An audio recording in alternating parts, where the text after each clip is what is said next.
What's going on, everybody? Welcome to this edition of Gin and Tonic. I'm your host, as always, John J. II, and thank you for joining us today for another brand new episode. Big stuff going on in the world of golf. There's tensions that are flaring. People are getting hot-headed. It's kind of exciting. It's miraculous. We're coming up on the Ryder Cup very soon here. That's the tournament between the U.S. and the Europeans. Got canceled last year because of COVID, so this is kind of a carryover year, I guess, if you want to put it that way or not. Brand new year, brand new Ryder Cup coming up soon.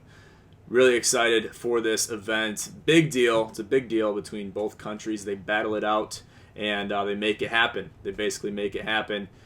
Whoever comes out and shows out, they win the cup, and everything is all fair in love and war. Except for this.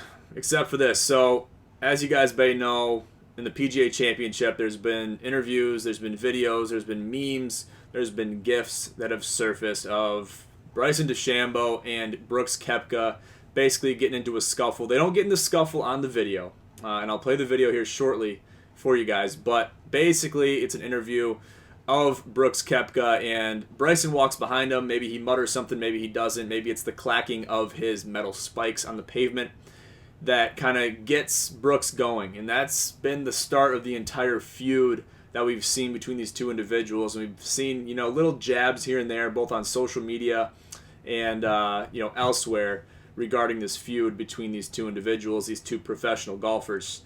So Steve Stricker, the captain of the Ryder Cup, one of the captains, came out in an open statement saying that Bryson and Brooks have put this to bed.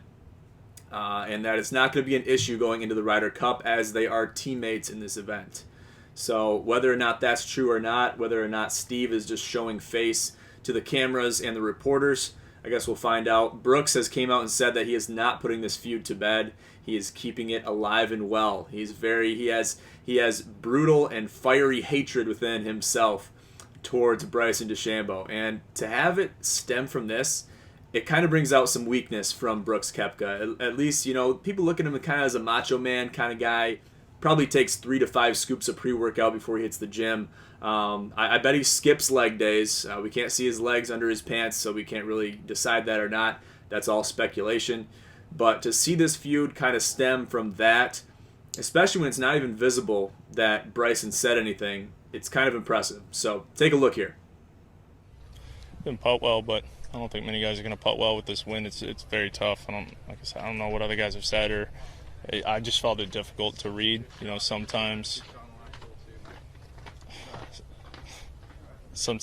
I lost my train of thought. Yeah, hearing that bullshit. Fucking Christ. All right, we're starting over. So yeah, as you can see from the clip, the audio isn't the best.